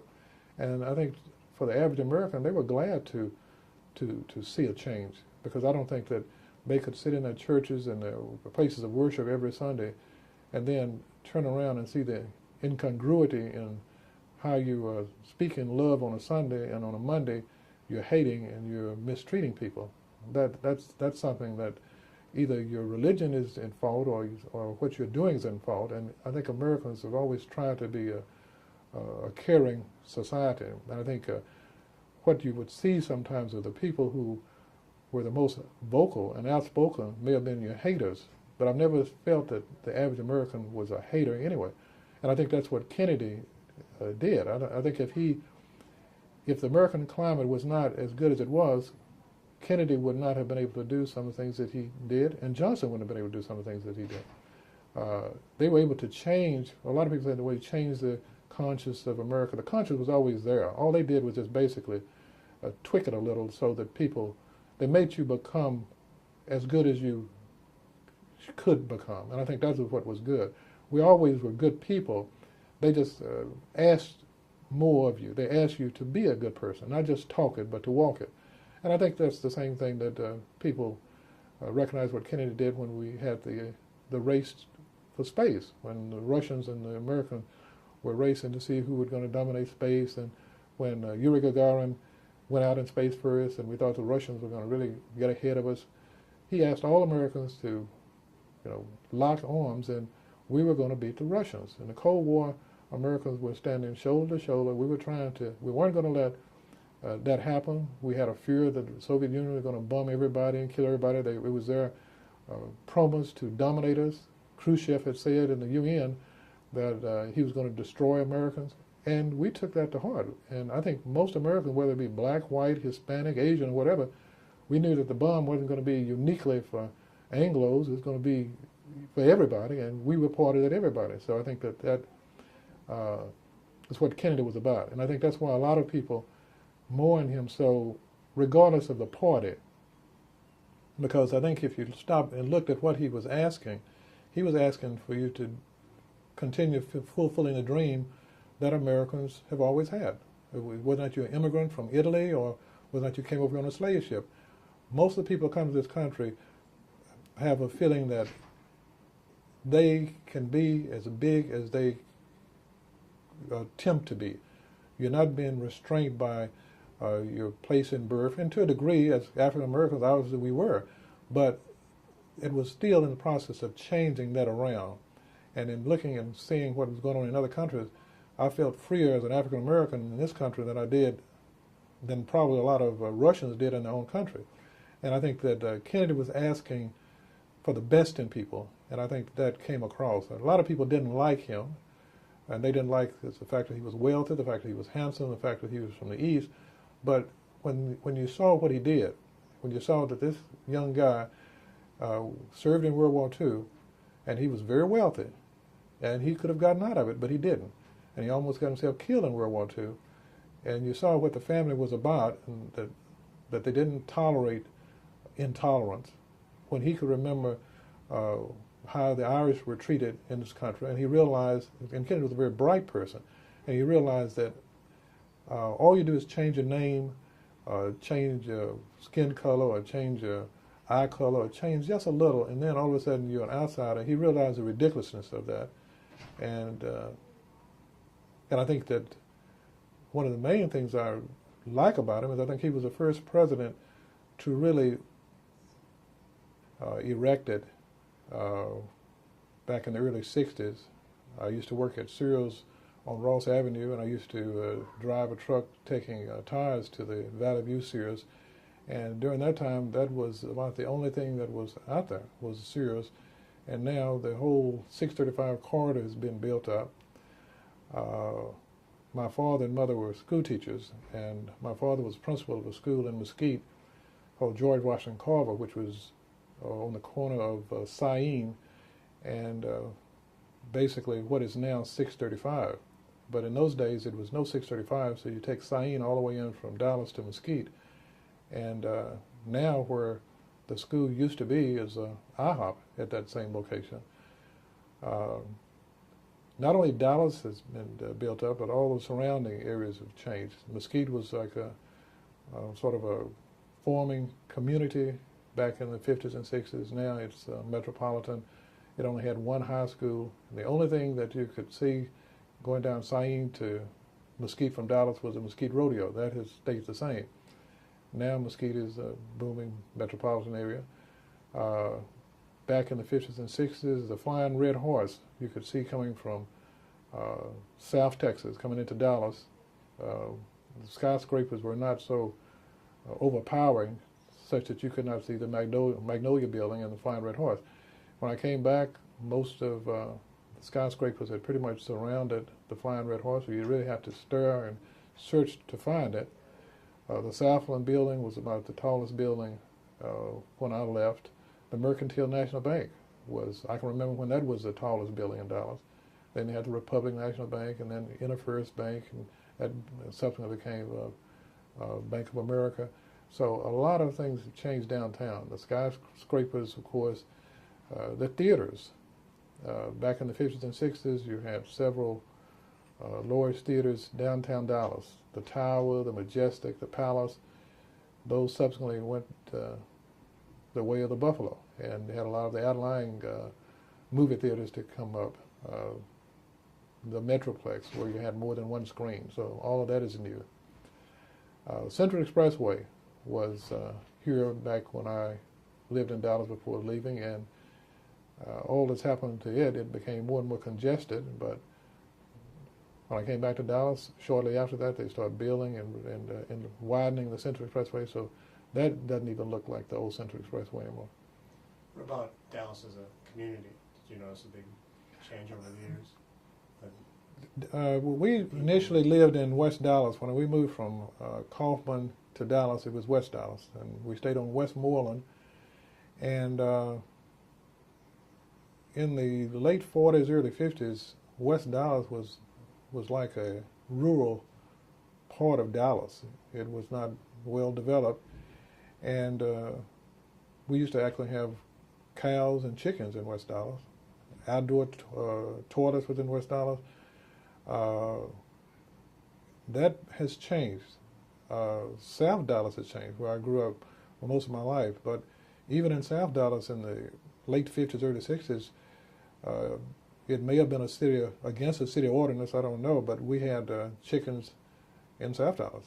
And I used to sell the eggs on my paper route. I used to throw the Dallas Morning News, and my mother would ask us to take eggs around to some of the customers there that had requested it. My father had some land in South Texas close to Palestine in a place called Yard, Texas, and he still had cows on that land, and we would bring up what he called runts to Dallas, and we basically about the hunts, and I think was interesting about him was I read where the patriarch raised his sons to take their lunches to work in a brown bag, and that was to teach them a certain amount of respect for common and simple things, and you would think that someone as wealthy as a Hunt would have to have a full course meal, and I always felt that was very interesting that they would carry that bag to work. Had you been down at Dealey Plaza as a common thing, or when you were young, or was that not a part of the town that you went to? Dealey Plaza was not an area that we would be normally going by. Most of our trips to Dallas were going to movie theaters, shopping at some of the stores. Some of the stores in the 50s, blacks were not allowed to try on clothes, and so some of the things that we chose to do, or we had opportunities to do, were sort of orchestrated things that we had a little control over anyway. But that wasn't, it wasn't necessary that we duplicated and did what others did to enjoy ourselves and find some warmth and positive things about what we were doing. It has never been, you haven't done anything unless you've done this, or you haven't gone anywhere unless you've gone here. We have found that you carry your world with you, and our parents were from a very simple small town, and we grew up with a lot of their small town values. So we've never been impressed with the glitz of anything. Can you tell me what you thought of Kennedy as president at the time? I thought Kennedy was a great president. I was the president of our student body during the time that Kennedy was being inaugurated, and I, in fact, tried to mimic some of his mannerism. I respected and thought so much of him because his speeches were very well done, and I think the whole country liked him because he represented the vibrancy of the country. He was a young president. He seemed to have a lot of energy, and there's something that a lot of people have never quite vocalized that I think is true. It was true then, it's just as it's still true. The fact that we dealt with racial injustices and other problems, I don't think that the average American really bought into that. They just may not have spoken up, but they were not in favor of it. Sometimes they just turned away. And I think that's something that I've never heard said a lot or enough. You make an assumption that everybody in the 50s, everybody in the 60s were racially intolerant, or they had this type of problem, or they automatically hated. You had some people that felt that way and had those type of ideas. But I think for the large part, Americans have always been fair. They just may not have had to live to see it, and haven't lived close enough to other racial groups that they basically just kind of put it out of their minds, and unless they're confronted with it, they didn't really be bothered with it, so to speak. And I think that if given a choice, or if asked to vote on it, I think most Americans would see the unfairness of some of the things that were going on. In fact, I think that was the reason the civil rights movement was so successful so rapidly, because I think it basically brought some things to the forefront that a lot of people felt uncomfortable